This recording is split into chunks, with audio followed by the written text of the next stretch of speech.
Hello, and welcome to another episode of CISO Tradecraft, the podcast that provides you with the information, knowledge, and wisdom to be a more effective cybersecurity leader. My name is G. Mark Hardy, and today I want to ask you a question. Have you ever counted the number of vendors you use for security infrastructure? You got a dozen? More? Not even sure? While you think about that, let's take a moment to listen to a word from our sponsor. Don't let unseen vulnerabilities compromise your business. While advances in SaaS, DevOps, and cloud infrastructure have enabled your business to thrive, those advances have also opened new avenues for cybercriminals to exploit. The Chariot Offensive Security Platform keeps your business one step ahead of attackers with comprehensive attack surface management technology and around the clock support from industry leading security engineers. Try it for free at Praetorian.com. As a startup guy and a fan of other startups, I can tell you that most new companies start with an idea that's not being addressed by the current environment. In the 1980s, there was a robust market for new operating systems: MS DOS, Mac OS, Windows, OS 2, Next Step, and even hardware specific systems like Convergent Technology CTOS. Today, you'd be hard pressed to get VC funding for a startup that says, well, we're going to go create an operating system to compete against Microsoft and Linux. Now, VCs get dozens of business plans every month from new security startups, and a few of them get traction, and you see hundreds of them at trade show like RSA. And very few will even hit the grand slam and get to go public. Yet each started with an idea that they can fill some gap in the market that wasn't being addressed effectively by the market leader. We took home the tchotchkes for our kids and poured through their full color marketing material and played golf with their sales reps and eventually convinced management to purchase and issue a PO for a YAST, which is my acronym for yet another security tool. But what if you were offered a challenge to protect your enterprise from a certain threat, let's say ransomware, using only a single vendor? Now, which one would you use? Now, that may seem impossible, but stick with me for a bit. We buy security tools, right? Why? To address things that are missing from our current lineup. But when was the last time you really took a close look at your current lineup? There are tools, features, and capabilities that you probably never have noticed, or that have been added through updates that were built into your existing environment. And they may be new since the last time you looked closely, or you inherited a security tool shopping list when you started your job that you kept going as a path of least resistance. But that challenge to you still stands. How would you defend your enterprise against ransomware using organic resources that are already present in your environment? And what would you use as a guide? Well, that's what we're offering today, a roadmap of how to apply the Australian 8 to protect your enterprise against ransomware using only features and settings from your operating system vendor, Microsoft. Now, in episode 16, we went over the Australian Cybersecurity Centre Essential 8 maturity models. And back in 2017, the Australians said there were 8 controls that were the most important safeguards to implement. We think these are essential controls, and these 8 controls will do more to secure a company against ransomware than any ad hoc strategy. And if you're looking for a refresher on them, please check out episode 16. You can find that on our website. The 8 essentials are application control, patch applications, configure Microsoft Office macro settings, user application hardening, restrict admin privileges, patch operating systems, multi-factor authentication, and regular backups. Okay, let's accept it as a working premise that controls implementing the Australian 8 are your best approach to stopping ransomware. How do you go from theory to adoption? Well, that's the premise of today's show. We'll share with you how to do that using only tools and configuration settings for Microsoft. Now, if you're a pure Linux shop, I guess you get a week off for listening. But even so, as a security leader, this is information that you should know. If you're looking for a deeper dive, we highly recommend reading Microsoft's Australian blog, which we have a link to in our show notes. So let's dive in.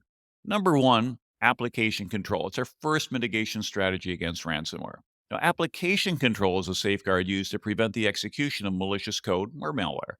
And years of experience have shown it's impossible for antivirus to detect every variant and strain of malware, so let's not focus our efforts on an impossible task, knowing every piece of existing malware and placing it on a deny list.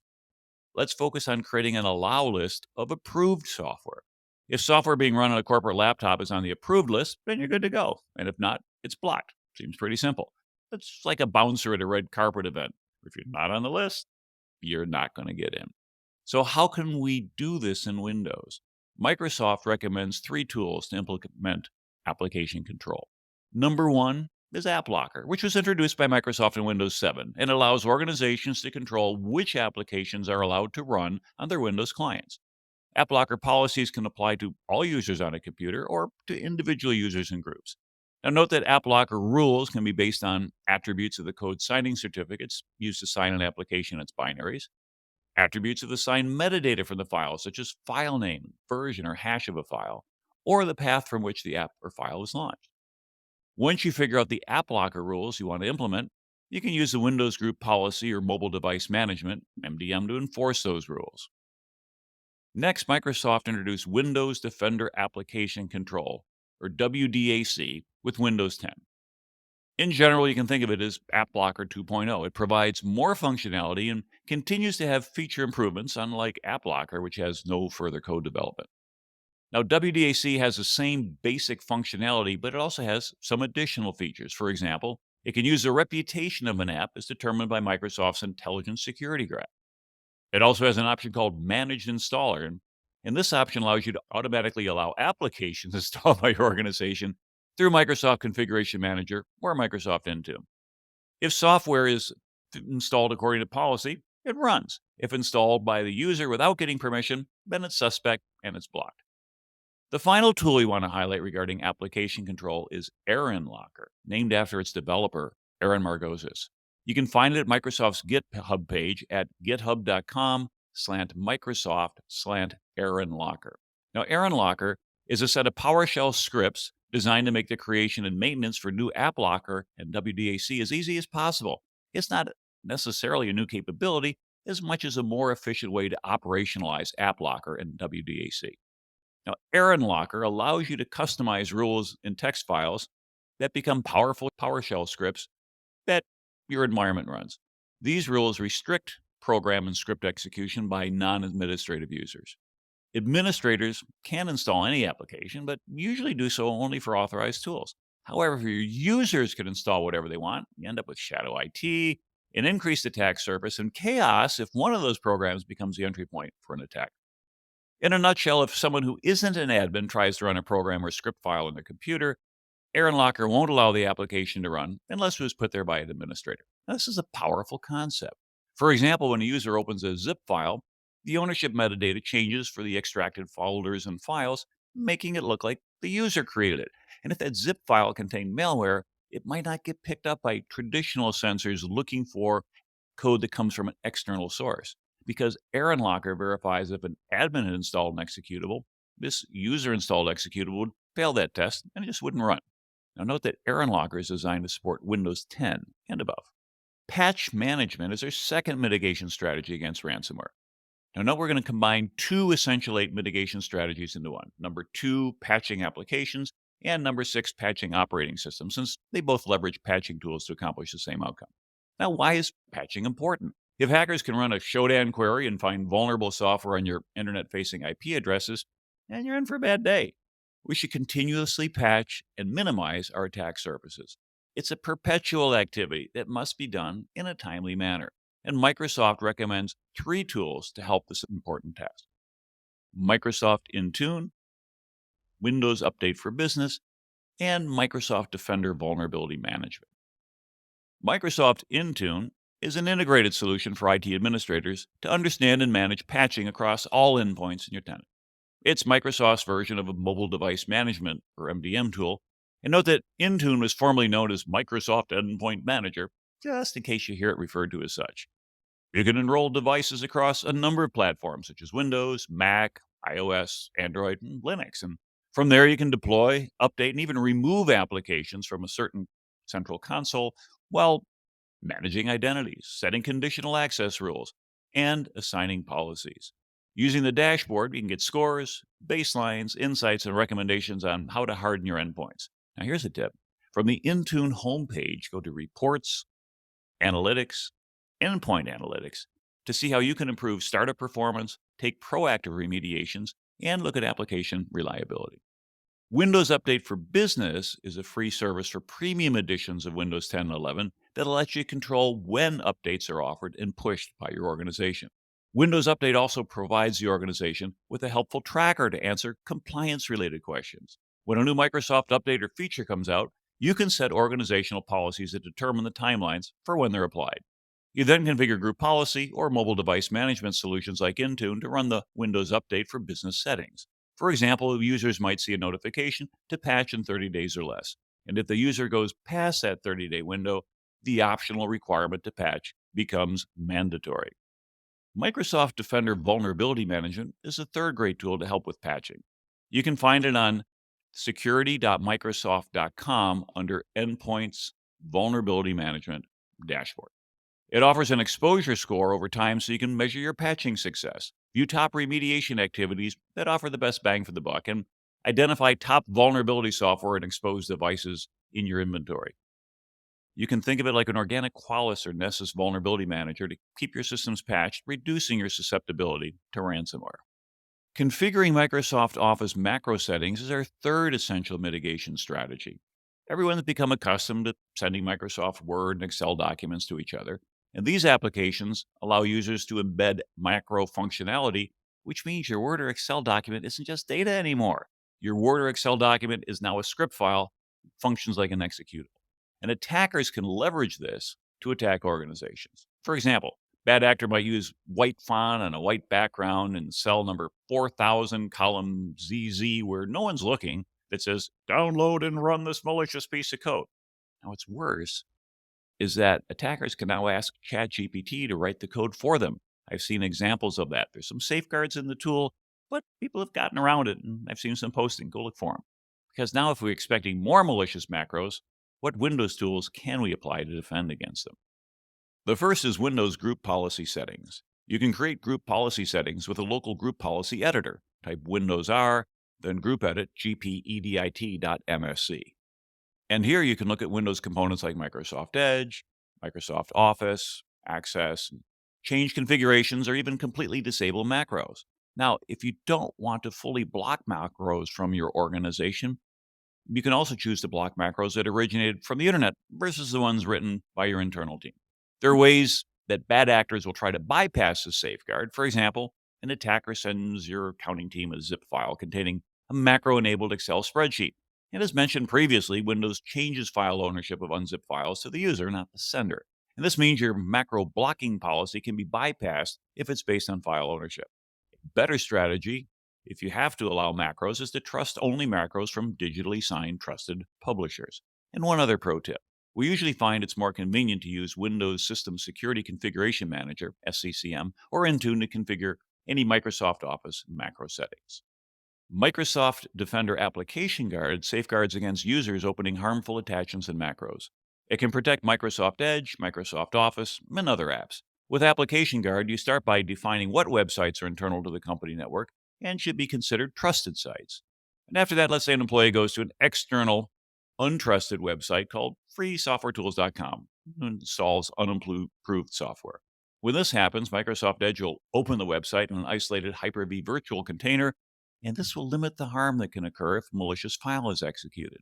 Also, if a user opens a malicious Excel file and runs a macro, the damage is minimized to the container and not to your host operating system with access to all of your sensitive files and credentials. It's kind of a novel technique, which you think is pretty cool. The third set of tools that protect your email portal are Exchange Online Protection and Microsoft Defender for Office 365. Exchange Online Protection, or EOP, is a baseline capability that offers prevent-to-detect capabilities such as detecting and blocking spam, phishing, malware, impersonations, and implements allow and block rules for URLs and files. It also provides response capabilities such as zero-hour auto-purge or ZAP of malicious emails. Defender for Office 365 Plan 1 provides all of that because these capabilities are cumulative and provides for safe attachments, safe links, and extends protection to SharePoint, Teams, and OneDrive. Defender for Office Plan 2 does all of that plus enables automated investigation and response. The last tool to stop harmful macros and executables should come as no surprise. It's Microsoft Defender for Endpoint. This Microsoft suite offers threat and vulnerability management, attack surface reduction, endpoint detection and response, and auto investigation and remediation.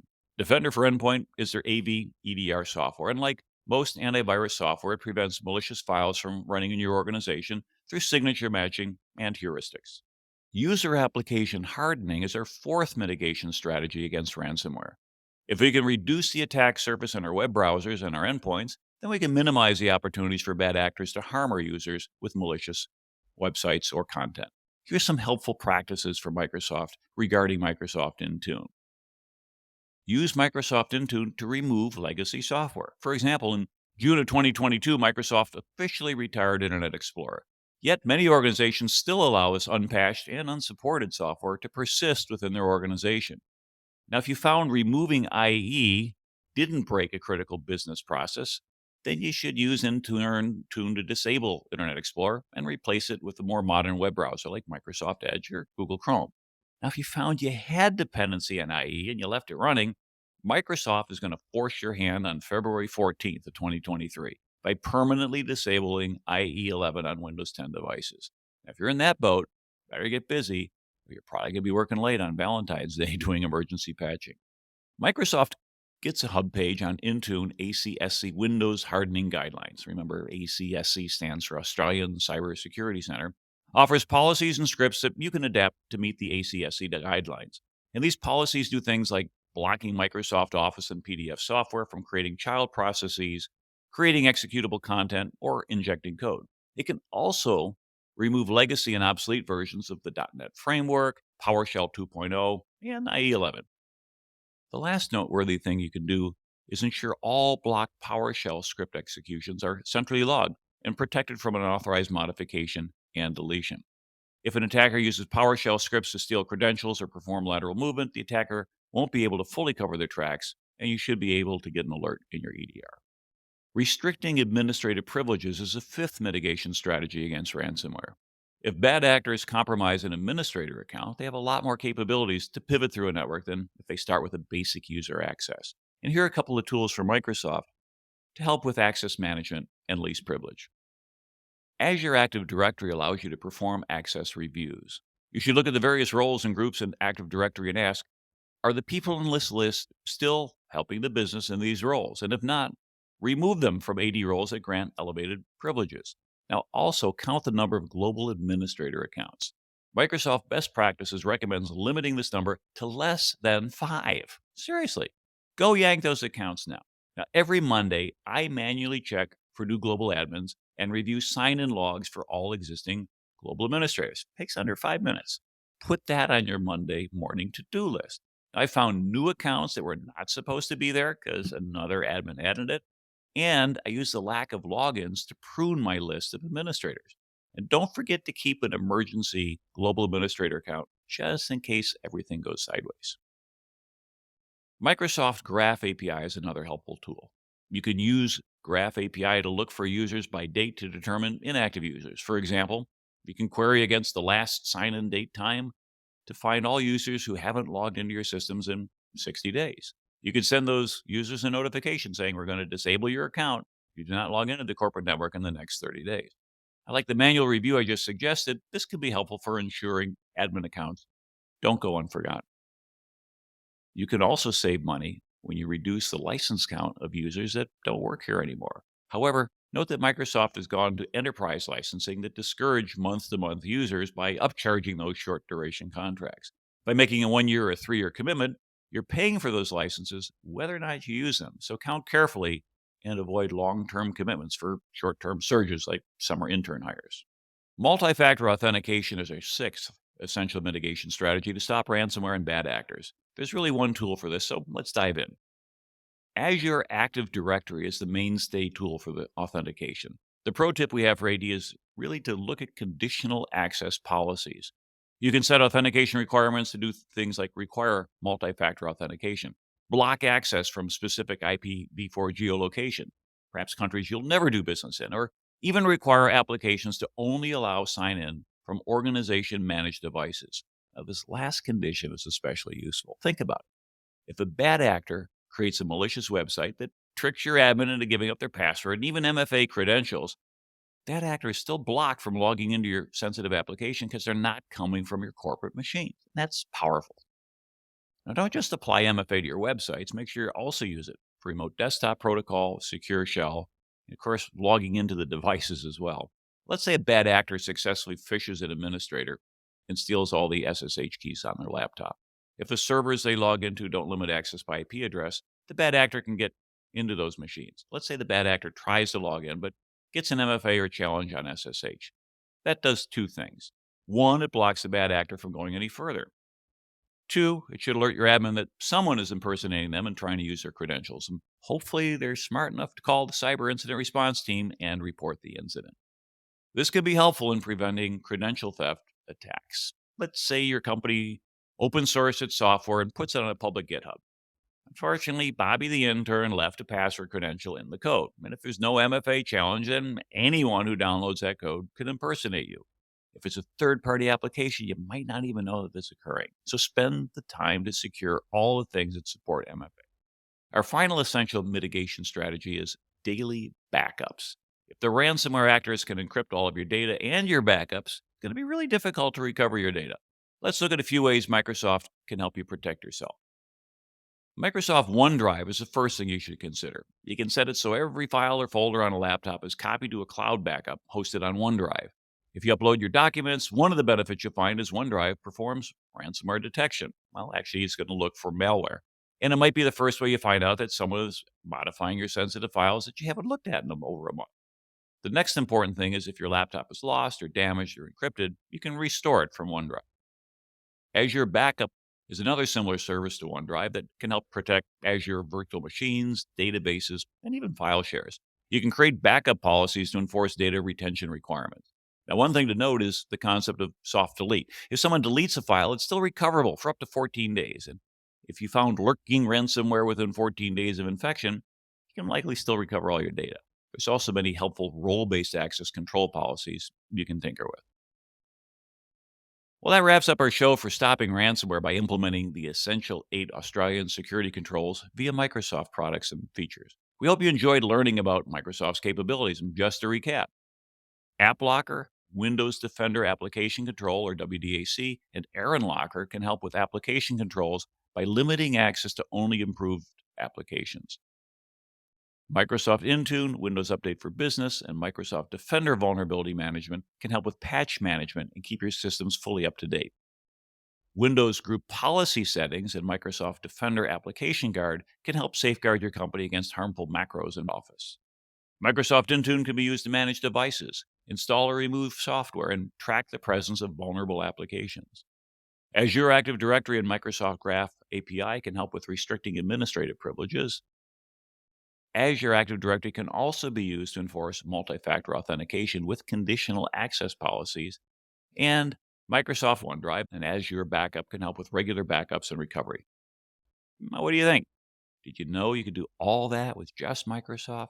Now, we're not suggesting that you stop using any third-party tools, but we do suggest you have an obligation to use the capabilities for which you're already paying. Layered security has been a hallmark of effective protection for years. We hope that this episode helps you discover the hidden layers in your defense. If you learned something today that's new, please share a post about it, CISO Tradecraft, in your favorite social media. And if you like this episode, kindly give us a 5-star review on your podcast provider. That will help us reach more great listeners, and we can give them the CISO Tradecraft that they need to protect their careers and their information and their enterprise. This is your host, G. Mark Hardy. Thanks again for listening to our show. Until next time, stay safe out there.